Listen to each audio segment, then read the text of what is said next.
మిత్రులందరికీ నమస్కారం. ఇక్కడ చూస్తున్న వరి రకం పొక్కూరు. ఇక్కడ మనం ఒడ్లుని ఒకసారి మీరు గమనిస్తే ఇది మనకి చిట్టి ముత్యాలు ఏ విధంగా ఉంటుందో ఆ మాదిరిగా ఉంటుంది. చిట్టి ముత్యాలు సేమ్ ఇలాగే ఉంటుంది. కాకపోతే ఒడ్లు గింజని ఒలిస్తే బియ్యం వచ్చేసి తెల్లగా ఉంటుంది. ఇక్కడ పొక్కూరు వచ్చేసి ఒడ్లు గింజ ఒలిస్తే బియ్యం వచ్చి ఎర్రగా ఉంటుంది. ఇక్కడ మనకి విత్తనం ఇచ్చిన మా మిత్రుడు ఏం చెప్పారంటే,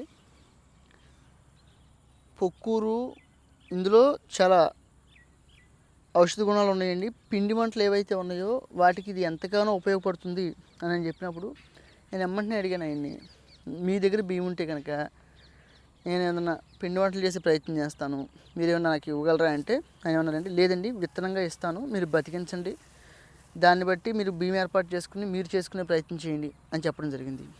ఇక్కడ చూస్తే మీరు బియ్యం ఈ మాదిరిగా ఉంటాయి మిత్రులారు. ఒకసారి గమనిస్తే బియ్యం ఈ మాదిరిగా ఉంటాయండి. ఏం ఒడ్లు ఏం బియ్యం సేమ్ మన నవారా ఏ విధంగా ఉంటుందో, నవారా కులాకరు ఏ విధంగా ఉంటుందో ఆ విధంగా ఉండడం జరిగింది. ఇక్కడ చూస్తే కూడా ఇది ముత్యాలలాగా ఎంత అందంగా ఉందంటే ముత్యాలలాగా. ఇది కూడా తక్కువ కాలం పంటనే చెప్పాలి. ఇది 120 రోజులు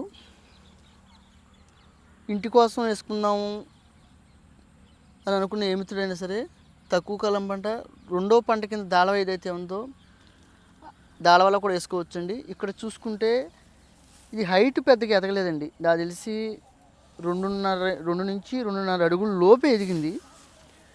ఇది మనకి వాతావరణం తుఫాన్లు వాటికి కూడా తట్టుకుంటుంది. ఎక్కడా కూడా మీరు గమనిస్తే పొలం మొత్తం మీదండి ఇది మనం ఎక్కువ విస్తరణలో పెట్టుకోవడం జరిగింది. పొలం ఎక్కడ కూడా ఒక్క మొక్క కూడా వాలడం కానీ పడడం కానీ మొక్క రావడం కానీ ఎక్కడా లేదండి. మీరు ఒకసారి చూసుకుంటే అదే చెప్పాను. మనకి ఇక్కడ మన పొలం చూడటానికి వచ్చిన కొంతమంది మిత్రులు ఏమన్నారంటే, ఇది చిట్టి ముత్యాల మాదిరిగా ఉందంటే, అయ్యే చిట్టి ముత్యాలు కాదు, ఇది పొక్కూరు, అంటే చూడటానికి ముత్యాల టైపులో ఉన్నాయండి, చాలా అందంగా అని చెప్పారు. నేను అదే చెప్తున్నాను, ఇది మనకి ప్రకృతి విపత్తులకి తట్టుకుంటుందండి, తక్కువ కాలం పంట, పిండి వంటలకైతే అద్భుతంగా ఉంటుందని చెప్పారు. ఈ సంవత్సరం పండిన తర్వాత దీన్ని మనం పిండి వంటలు చేసి నేను తినడం కాదు, మీ అందరికీ ఇచ్చి ఏర్పాటు కూడా చేస్తాను.